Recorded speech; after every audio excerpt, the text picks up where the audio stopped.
This episode is brought to you by Marvel Studios Echo. All episodes streaming January 9th, only on Hulu and Disney+. Rated TV MALV. Viewer discretion advised. Maya Lopez has betrayed her mentor, the notorious Kingpin. Now on the run, she returns to her hometown to prepare for the biggest fight of her life. Don't miss Marvel Studios' hardest-hitting series yet. An epic 5-episode event. Marvel Studios Echo. All episodes streaming January 9th, only on Hulu and Disney+.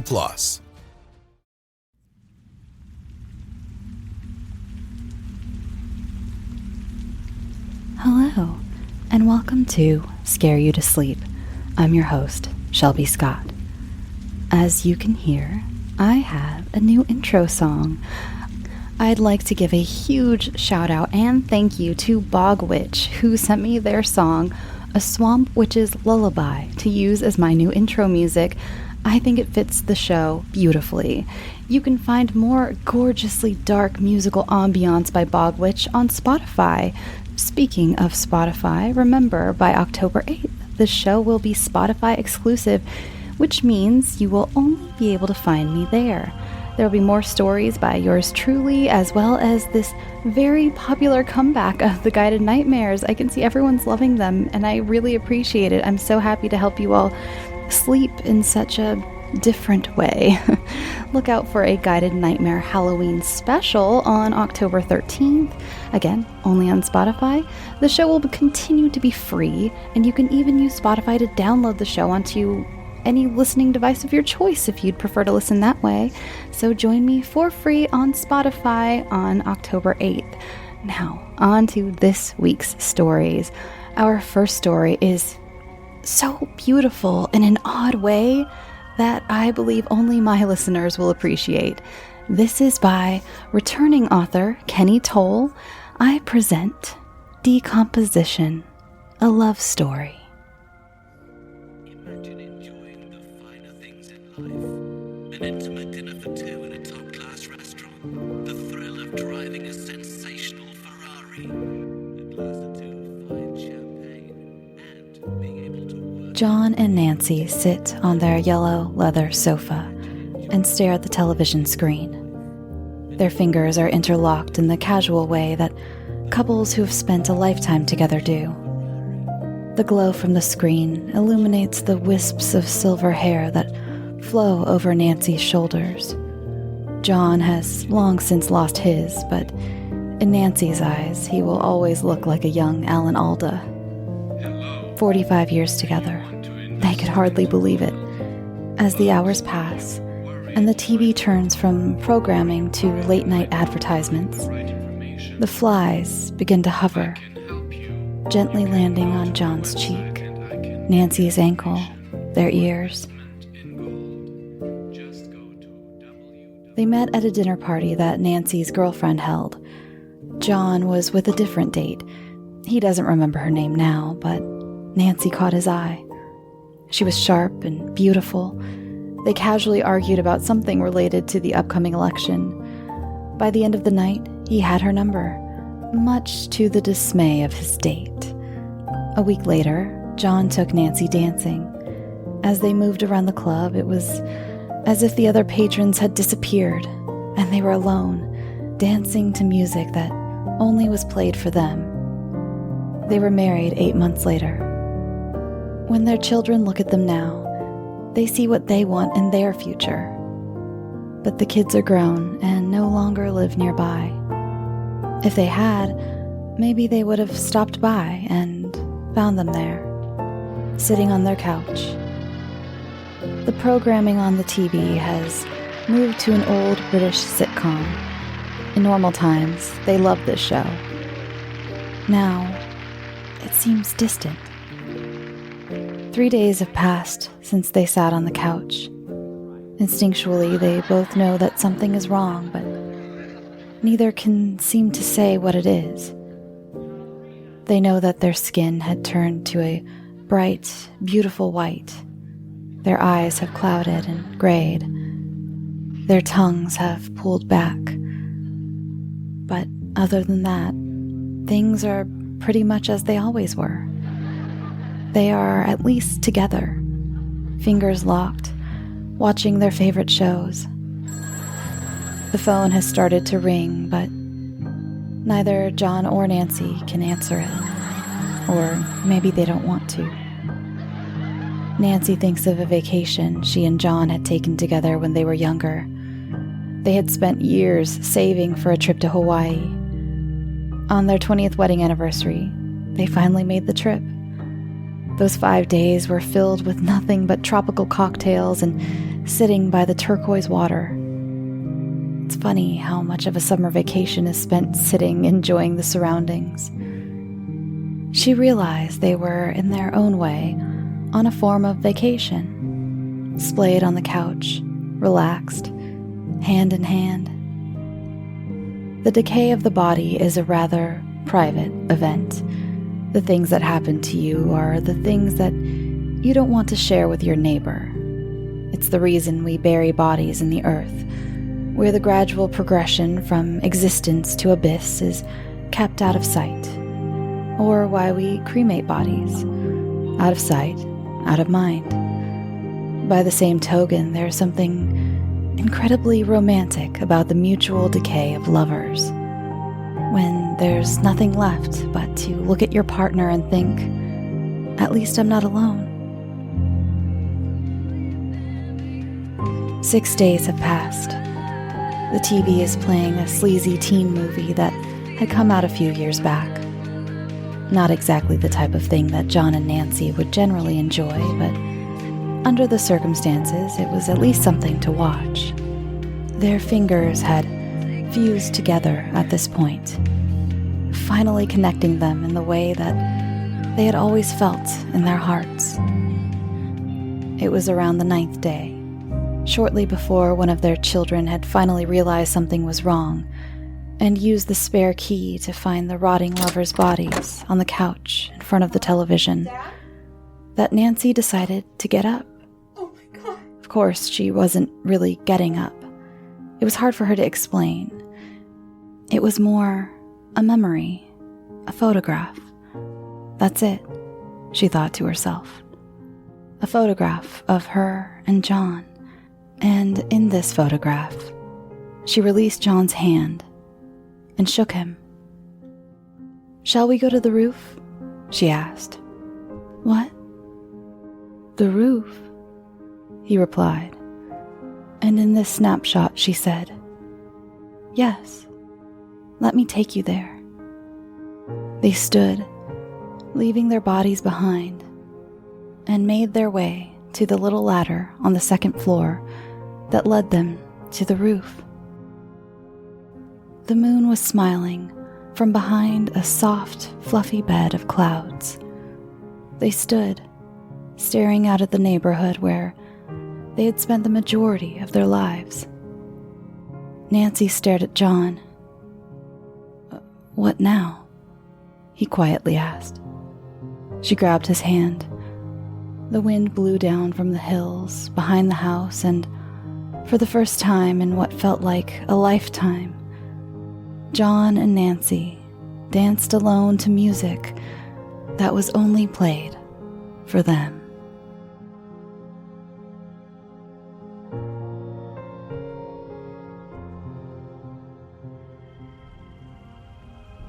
This last story is by show regular and the wonderfully talented, I'm not even going to say show regular, show favorite, Richard Kenway. You must go buy his book, The Spirits of Vinehouse, on Amazon. It's such a good read. I read it in I think 2 sittings. You could probably read it in 1. I read it in 2. It's a quick read, but it's so deep in just this beautiful story of this old haunted house. It's amazing. Like I said, it's called The Spirits of Vinehouse. I will link it in the show notes. But tonight, he has for us, let's play hide and seek.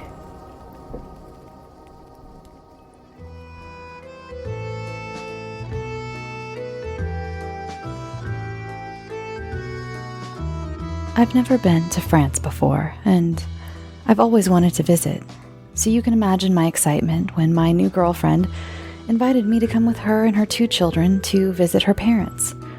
We left early Monday morning and took a 2-hour plane journey to an airport in the south of France. As far as flights go, it was relatively stress-free. The flight wasn't delayed and the weather was in our favor. Clear skies and perfect flying conditions, or so the pilot claimed. We touched down and made our way from the plane to the airport's arrival terminal. As soon as we left the plane, I noticed an immediate change in the weather. To describe it as hot would be a huge understatement. Even the air itself felt like it had no oxygen in it. The air conditioning system in the airport was a small relief until we stepped out of the building and made our way to the car park. Not a single cloud in the sky and no breeze either. The car journey to the house took just over 2 hours, and just like the airport, the car's aircon system was sheer bliss against the heat of the weather outside. The house itself was situated in a remote part of the French countryside, which I have to say is a beautiful sight. Fields full of sunflowers and corn surrounded the country roads we navigated along in order to reach our destination. The house was old-looking from the outside with thick stone walls. It had a large barn connected to the side with a door that connected to the house for easy access. Even though my girlfriend's parents were using it for storage, it was still very much intact. There was a large area where livestock would have been kept, with stone feeding troughs and even those holes in the wall you see in movies where the cows stick their heads through. To give you an idea of the general layout, we walked through the door into the kitchen. Next to that was the living room. You walk down a corridor that leads away from the kitchen to the bedrooms and the bathroom. In the center of the property is a small square courtyard with flowers growing in flower beds. On the other side of the courtyard is the part of the house that isn't being used yet, the part that is still being renovated. The garden is also something of a marvel. A huge front garden with another barn on the grounds, and even a large swimming pool was put in for the summer. The girls, Elizabeth and Alice, both loved that pool and spent hours in it. I did too. It was a huge comfort in the heat. We spent a few days relaxing and playing by the pool during the day, and then in the evenings, after the girls were tucked up in bed, we would sit outside and listen to some soft rock music whilst having a few drinks and occasionally played a few card games. I couldn't help but think to myself, this is the life. On the third day, my girlfriend's mother needed to take a drive to the nearest town to do a bit of shopping. When I say nearest town, I mean a 45-minute drive to the nearest town. Like I said, we were in the middle of the sticks out here. My girlfriend wanted to go too, and I was more than happy to stay behind with the girls. On this particular day, the swimming pool was out of bounds due to a problem with the pump and filtration system. I asked the girls what they wanted to do for fun, and they both eagerly yelled, "Hide and seek." Given the size of the house and garden and all the possible hiding spaces, I could think of nothing better. Although running around in this heat wasn't something I wanted to do, there was a hope that they would hide inside the house, where it was much cooler. So I leaned up against the wall and counted to a minute whilst the girls took off in opposite directions. I did the typical, ready or not, here I come, and then made my way around the garden in search. I've been a step-parent long enough to know how this works. I'll see them hiding in a really obvious place and then pretend to walk around for a bit looking for them before suddenly grabbing them and yelling, "Found you!" However, as I walked around the garden, I started to come to the understanding that this wasn't going to be the case this time. Unlike our house back in the UK, there were loads of potential places for the girls to hide. I was actually going to have to make an effort here. I walked around the garden first and checked behind the hedges and the swimming pool. I even looked behind the compost heap, which spooked a small group of field mice into hiding in the process. My next stop was the barn, which I walked around quickly. That place always made a shiver go down my spine for some reason, but I made sure they weren't in there before I made a quick exit. The house was my next stop, which I was happy to do because at this point I was sweating buckets, and the heat was starting to make me feel a little uneasy. I checked the kitchen, the living room, and the bedrooms. I even searched the shower, but wherever the girls had hidden themselves, they were hidden well. The only place I could think to search was the courtyard. It was very possible they had laid down on the ground behind the flower beds. It was the only place I could think of to look. I opened the door in the living room that led out to the courtyard. A small lizard ran across the wall beside me and round the corner. Several bees and butterflies were feasting on the buffet of colorful flowers they had to choose from. I slowly crept behind the flower beds whilst gently wafting away a bee that decided to get curious. My plan was to jump out at them and make them jump, but as I jumped out, the space behind the flower beds was empty. The girls weren't there. This is where the panic started to set in. I'm sure all the parents out there will know what I'm talking about. When you have no idea where your kid is, it triggers a panic you can't even begin to describe. Your brain and your imagination goes into hyperdrive with images of your kid being in trouble or hurt somewhere, and you're not there to help them. It's a sickening feeling, and the worst part is I had absolutely no idea what to do. Do I call the police? What good would that do? We were miles away from anywhere, and they probably wouldn't understand a word I was saying. My girlfriend was at least an hour away. How would I explain that I lost the girls in the house? I raised my hands to my mouth and shouted, "I give up, girls. You're too good.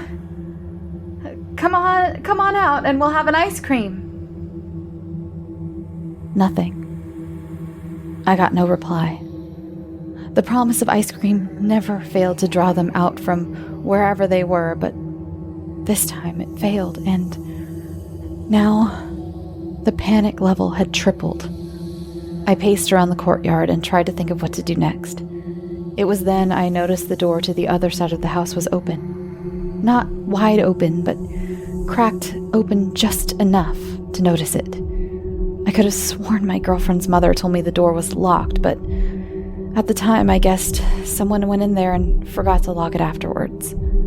The girls knew they weren't allowed to go in there, but, well, you know kids. They don't always do what they're told. I pulled open the door and peered inside. The room was completely different to the rest of the house. The stone walls were unpainted. There was no flooring or carpet, and there were multiple spiders and cobwebs on the walls. There was even a wasp nest in the corner, but luckily the lack of activity suggested it to be long abandoned by its occupants.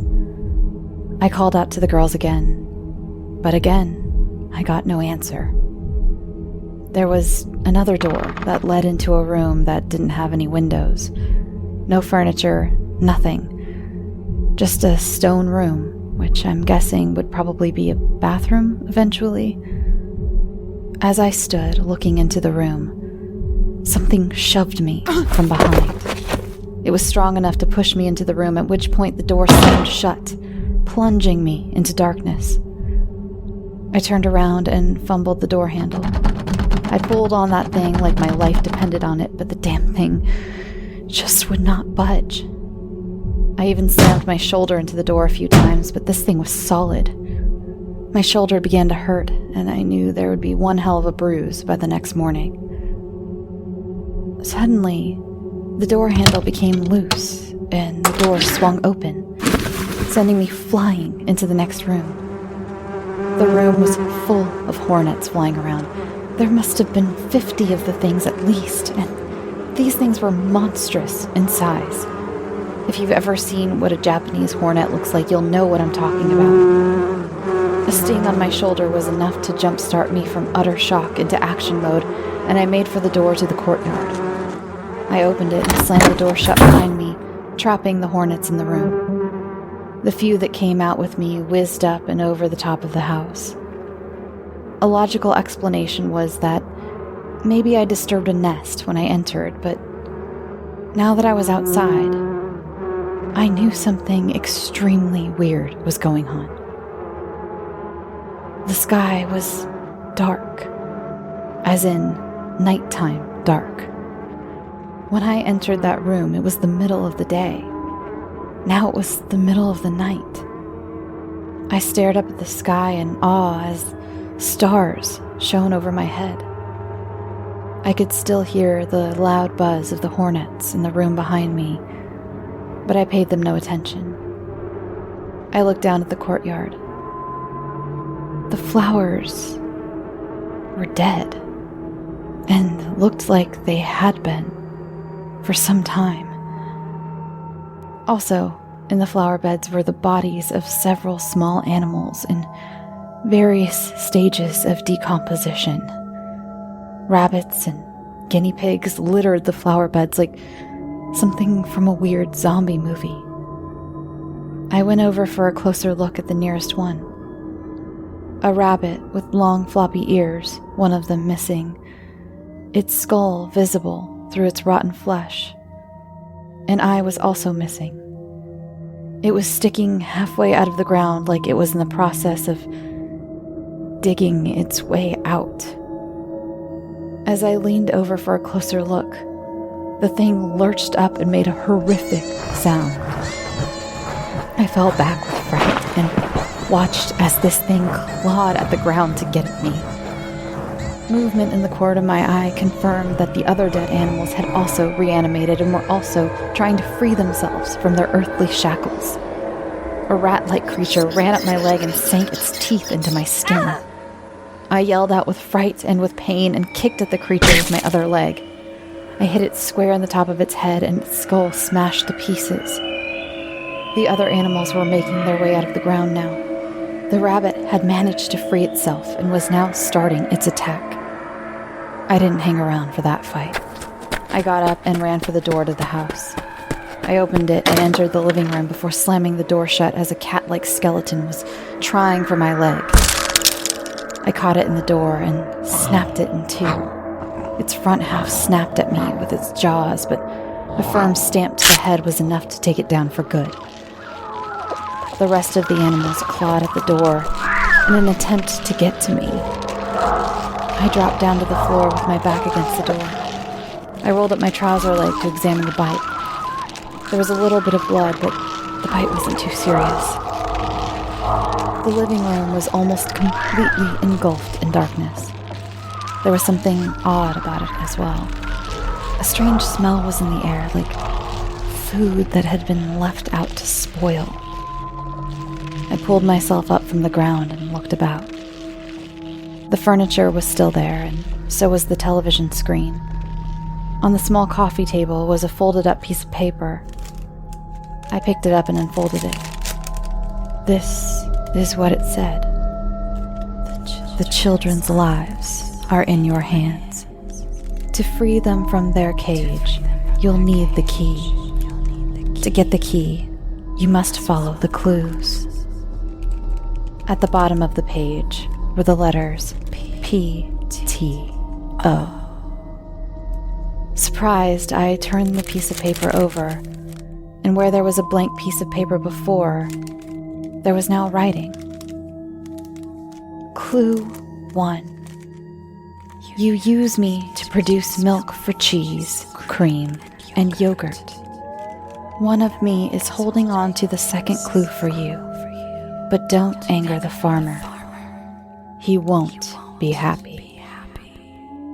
I didn't like the sound of this, but apparently I had no choice if I wanted to get the girls back. The clue obviously meant cows, and seeing as the barn used to house cattle, it seemed like the obvious place to search. I walked through the kitchen and then into the corridor. Halfway up the corridor was a door that led to the barn. I opened it and stepped inside. If I hadn't already experienced what had happened in the other parts of the house, this would have me question my sanity. The place was abuzz with the sounds of mooing and cows eating. They had their heads poking through the wooden holes that were boarded up this morning. Now they were fully in use. Compared with the horrors of the hornets and the undead animals, this seemed pretty tame. All I had to do was look around and find the next clue. No problem there. Easy. As soon as I took a step forward, I heard a deep snoring sound coming from my right-hand side. I glanced around and saw a large man, sat in a chair, sleeping. He was a giant of a man, at least 6 feet tall, and he looked strong. He had a typical farmer's outfit on, with the dungarees and the hat. He was even chewing on a piece of straw. His skin was blue, and his fingernails black. If he weren't breathing so deeply and snoring, I would swear he was dead. Then I remembered the note. Don't anger the farmer. That probably translated to, don't wake the farmer. I turned my attention back to the cows. Their mooing didn't seem to bother him, and the likelihood of him being a deep sleeper was looking pretty good. Carefully, I took a step towards the open door, to the area where the cows were gathered.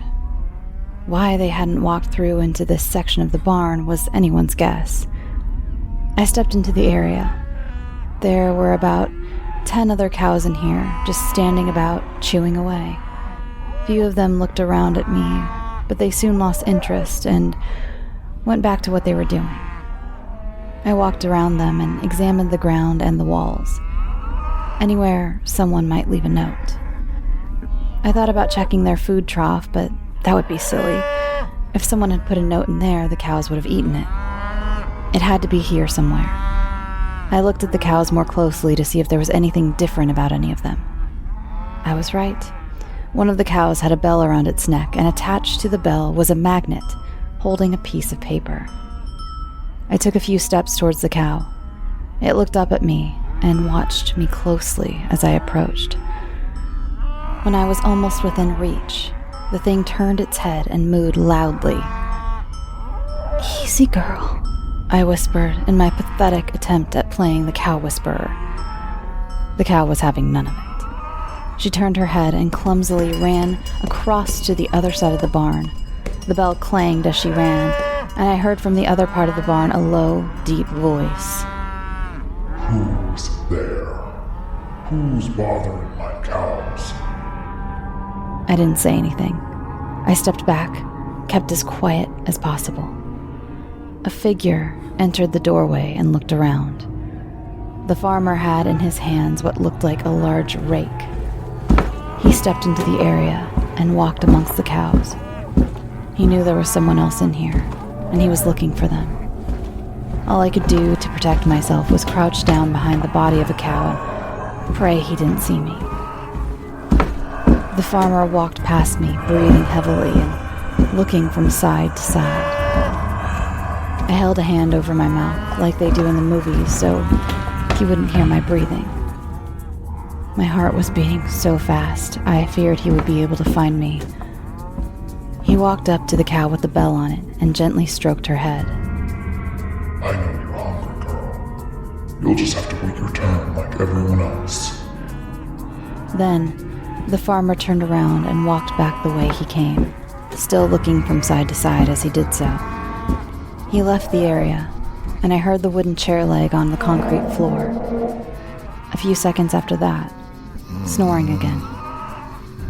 Food, I thought to myself. That was the key. If I could get her some food, she might let me approach her. I looked around for something I could use to feed her, but the room was empty, except for the cows, of course. Then I noticed something I hadn't noticed before. The cows with their heads in the holes had rope tied around them. I walked over to a cow in the middle row and picked up the rope. I gently pulled on the rope to bring the cow out. It followed without any issues. With the cow out of the hole, I was hoping the cow with the bell would take its place. To my horror, I saw another cow take its place, one without a rope attached to it. I tried in vain to pull the cow back out, but the thing wouldn't budge. Unless the cow had a rope attached to it, I wouldn't be able to move them from the hole. This meant I only had a number of chances to do this before this task was near impossible. I went to the next available cow and gently pulled on the rope. The cow stepped back, only this time I let go of the rope the moment the cow was clear and began shooing away any other cow that tried to get close. It was harder than it looked. One cow snuck in behind me and got into the hole just before I reached it. In my haste, I took a bit of a leap forward and landed on the floor a bit too heavy. The farmer grunted in his sleep again. I hid behind a cow and waited, but he didn't appear in the doorway. I went to the next available hole. I was getting closer to the cow with a bell now, which was good, but also bad. The last thing I wanted was to spook her again and wake up the killer farmer. I pulled on the rope and pulled out my third cow. I copied my previous action of releasing the cow and then guarding the hole. The cow with the bell moved forward. I stepped back, knocking into the side of another cow as I did so. It paid no attention at all. The cow with the bell around its neck stuck its head through the hole and started to eat. From here, though, I couldn't reach the bell. I would have to go around to the other side. Being as quiet as possible, I walked past the cows and back out into the other area. The cow with the bell on it was at the other end of the room. I was going to have to walk past the farmer in order to get to her. I slowly walked past him without taking my eyes off of him. I even held my breath again just to be safe. I got to the cow with the bell on it. She was munching away quite happily. I slowly walked up to her. She looked up at me, and I froze on the spot. Fearing that she was about to vanish from sight and wake the farmer again, I dared not move. If the farmer woke up now, I was as good as dead. The cow lowered her head and continued to eat. I got closer and reached out for the bell. I held onto the piece of paper with one hand and took off the magnet with the other. The paper came away and I quickly put it in my pocket. Now, I had to get out of here. There were 2 doors I could choose from. The one that led back to the house and the other at the far end of the barn that led to the garden. Seeing as door number 2 was further away from the farmer, I went for this one. Once again, I tiptoed past the farmer and got to the door. I gently pushed down on the handle, but as I did so, I felt something loosen on the other side of the door. Something dropped and made a loud clatter. I looked around to see the farmer jump up from his seat. He yelled at me and ran towards me with his trusty rake in hand. He swung it round at me and missed me by an inch as the rake hit the wall behind me. I tried to land a punch to the farmer's gut, but it was like hitting a sandbag. He struck me with the back of his hand and sent me flying.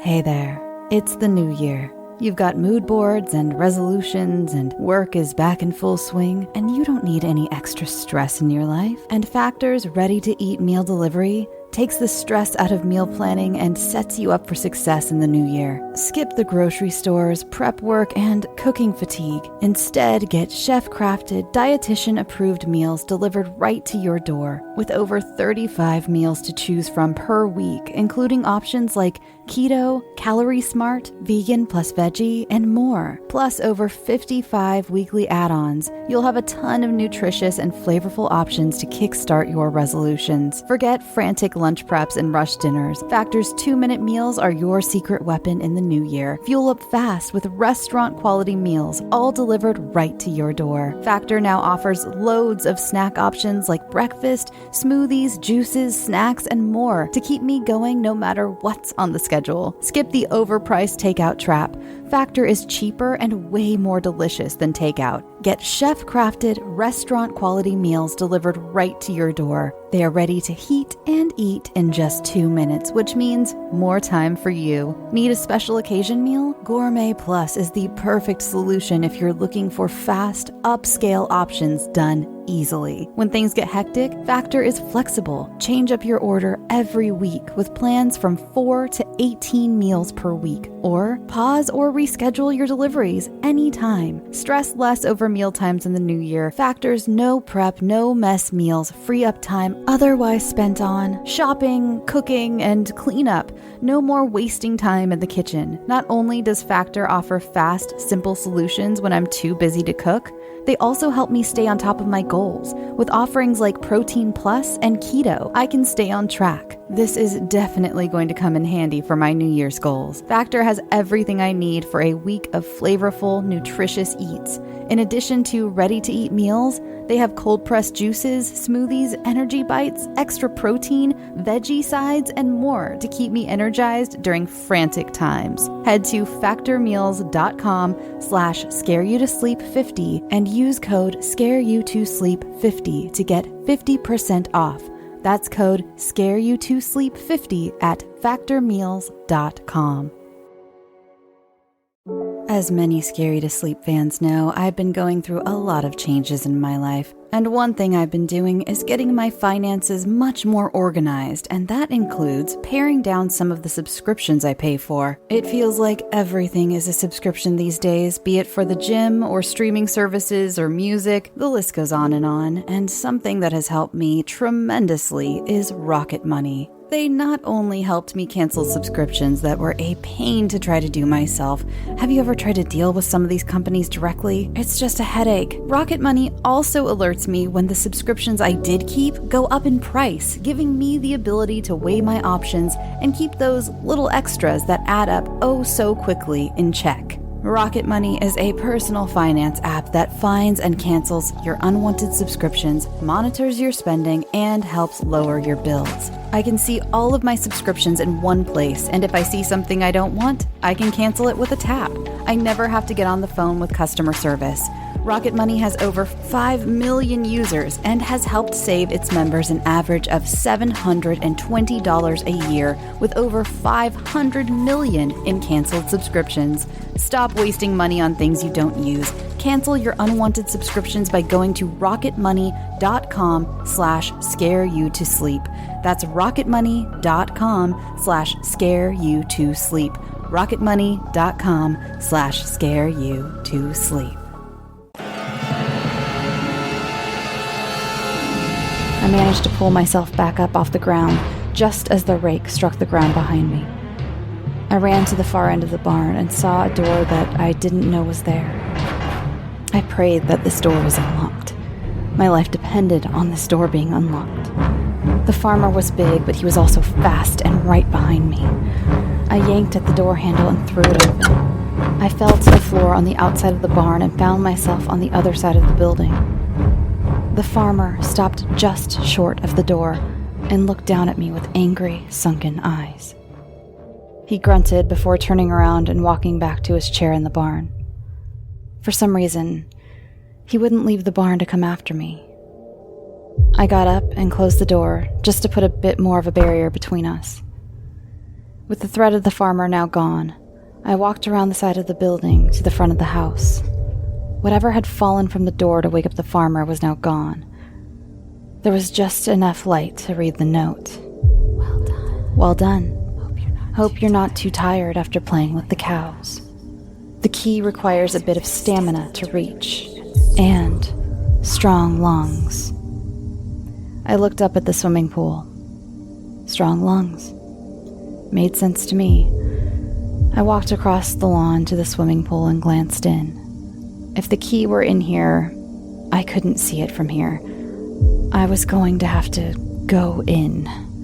My mind was swimming with ideas of the potential threats I was about to face. Piranhas, maybe, or a crocodile. Judging by what I had faced so far, it wouldn't surprise me if a great white shark appeared. Reluctantly, I climbed onto the ladder and started to descend into the water. It was cool, but not cold. It had warmed up in the heat of the day. I got a chill as the water reached my waist, but once I was in, I was okay. I started to wade through the water and looked down as I tried to see anything that might be the key. At the center of the pool, I took a deep breath and went under. I was a pretty good swimmer and had no trouble opening my eyes underwater. I looked around as fast as I could before the air in my lungs brought me back up to the surface. I walked a bit further and took another deep breath before going back under. I did this several times before I saw something metallic lying at the bottom of the pool. I took one large, deep breath and dived down. I grabbed the key and started to make my way to the surface. The surface of the water should have been just above my head.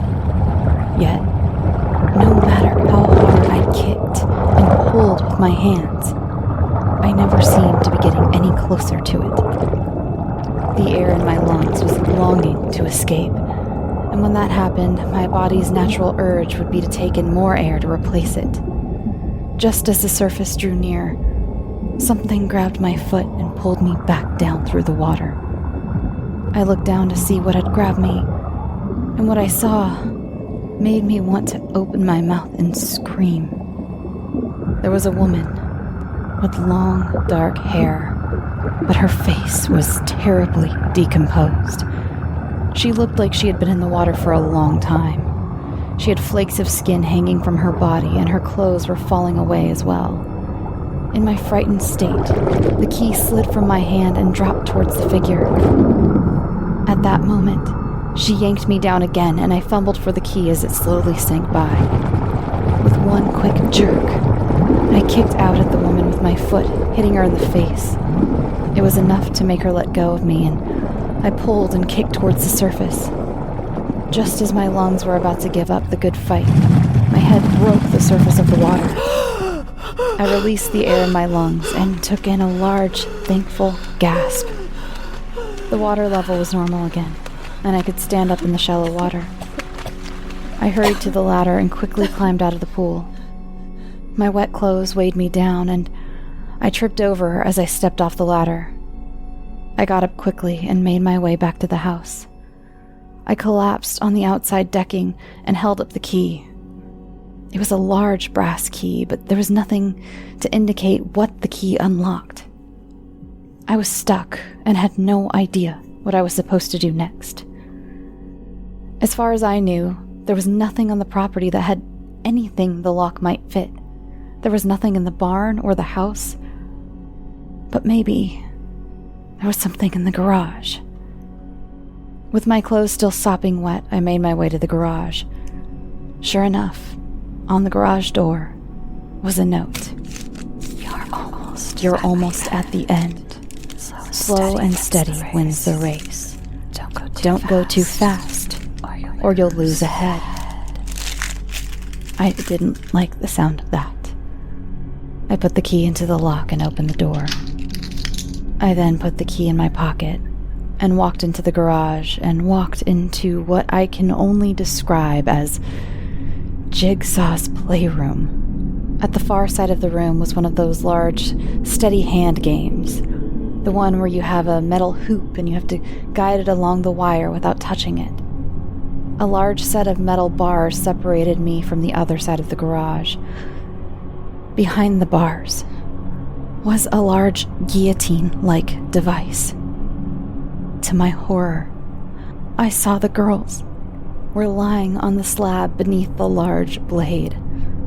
It was positioned just over their necks. I ran to the bars and tried to force my way through, but it was no good. I was too big. The bars extended all the way to the ceiling. There was no other way inside.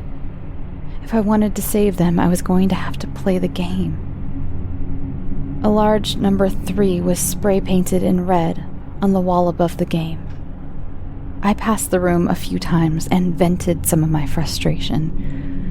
I needed to be calm if I was going to pull this off. When I thought I was ready, I sat down on the chair in front of the game, and I lifted the metal hoop. It started on a piece of rubber and ended on a piece of blue metal, which I assumed was linked to some sort of mechanism that released the bars. I slowly started to move the hoop along the metal. It was going quite well in spite of my wet clothes making things difficult. I was about halfway when I heard a screech from above. A large bat flew down close to my head, making me jump. A loud buzzer went off as the hoop collided with the metal. The blade on the guillotine shuddered, as if a lock had been released. If the number on the wall was any indication, I had 2 more chances and, more than likely, more distractions as well. I brought the hoop back to the start and waited. Did I just go again? A second buzz led me to believe the game had been reset. I started to go again. When I was halfway, another bat flew down past my head. I stopped and got myself together and continued. I was just rising up into a swirly section when a snake leapt out of nowhere and snapped at my hand. Another buzz, and once again, the blade shuddered. Now it was swaying a little. It only had one more lock holding it up now. I quickly brought the hoop back to the start position and got up from the chair. I was too tense again, and I needed to be calm. I stamped my feet on the ground, and I shook my fists in the air. Hell, I even swore and shouted. I then removed my wet shirt and threw it on the ground. This was my last chance. If I failed here, it was all over. I sat down on the chair again and took a few deep breaths before starting. The animals didn't appear to be trying to hurt me, just make me lose my concentration. I cracked my knuckles and got started. I lifted the metal hoop and guided it along the wire. When I got halfway, the bat flew down at me. I stopped and waited for it to go. When I was a bit further, the snake reappeared and snapped at my hand before slithering away, somewhere out of sight.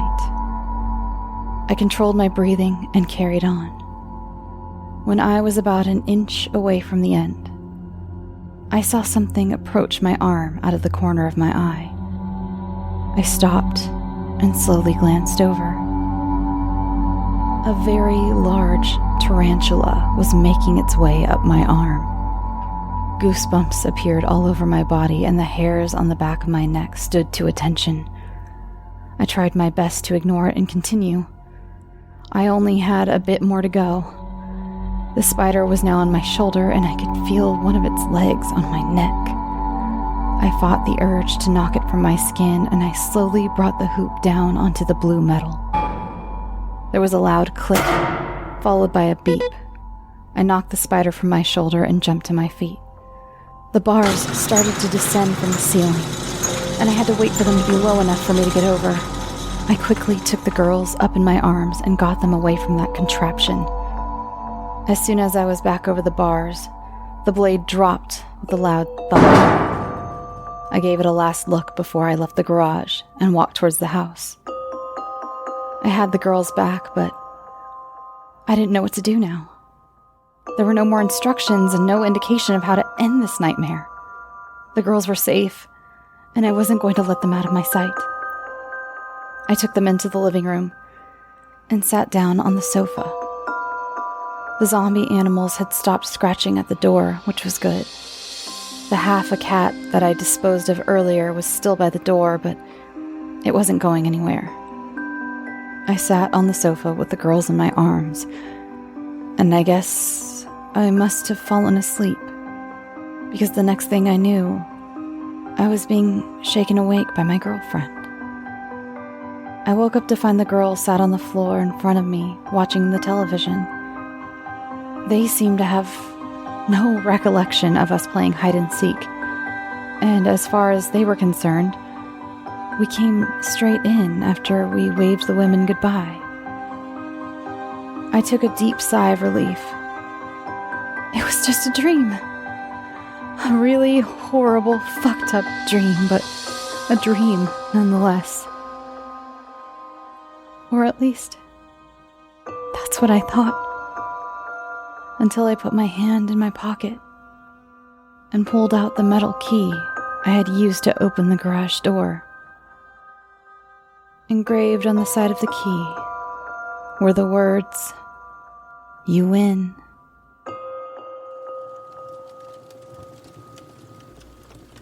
Thanks for listening. Thank you to tonight's authors and to musical artist Bog Witch for my new intro song. Remember, if you'd like your short story considered to be turned into a fun audio nightmare, you can send your submissions to scareyoutosleep@gmail.com. I spend a lot of time on each story, so if you get picked for the show, you will get the full treatment. Remember to follow me over on Spotify if you'd like to continue listening to the show. I really hope you do. I will miss you so much if you don't. Follow the show on Facebook, Instagram, and Twitter to interact. Facebook, like I've said many times before, is where there's more interaction than anything. I think it's just set up better for interaction. You know what I mean? Also, I have a fun Halloween surprise for you coming up. I actually just got the message about it as I was finishing up recording this episode, and that's why this episode's coming out kind of late, because I was working on some last minute details for some stuff. But I will let you know those details and even what it is at all when it gets a little closer, just making sure everything is, set up nicely. I think that's it. Now, go get some sleep. Sweet dreams.